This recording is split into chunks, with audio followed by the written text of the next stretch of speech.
Hello everyone, this is Shilpa back with another video, and this video is on popular request by so many people on my Instagram and YouTube to make the tutorial of how to make this mood board that I put out as a picture on all my social media platforms.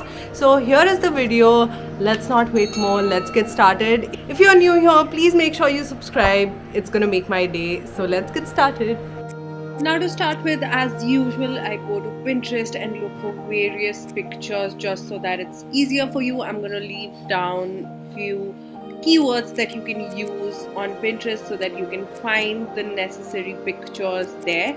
Now then I go to Canva and just choose these template pictures in which I can just insert the pictures that I downloaded from Pinterest and try to fit it in. I'm sorry if you can see me just matching it with the above picture. That is basically because I want to make it exactly the way I made it before.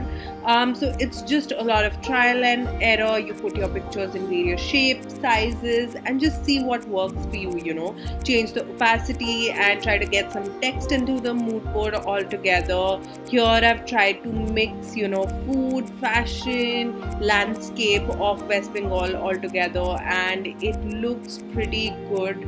It's ethnic, at the same time it's very aesthetic, and of course you can't forget the Howrah Bridge. And I've tried to include the calendar in this specifically because I think I would always want to see what date it is and what are my next plans. It's easier for me to plan things out.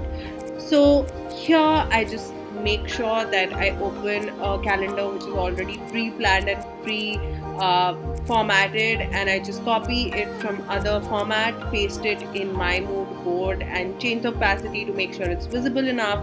And then I add a little bit of Bengali touch in it by changing it completely in the Bengali language and making West Bengal as Paschim Bongo and just keeping it there, and it makes it look very authentic but at the same time very cool and aesthetic. And I've done the same thing for the phone wallpaper, and I've just rearranged the picture so that it looks perfect in the photo ratio. You can see it in full size.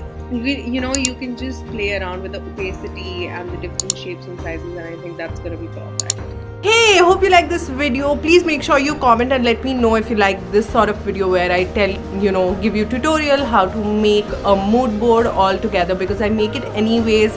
So if this can help, and make sure you like, and if you haven't subscribed, please make sure you subscribe. It's gonna make my day. And until the next video, bye.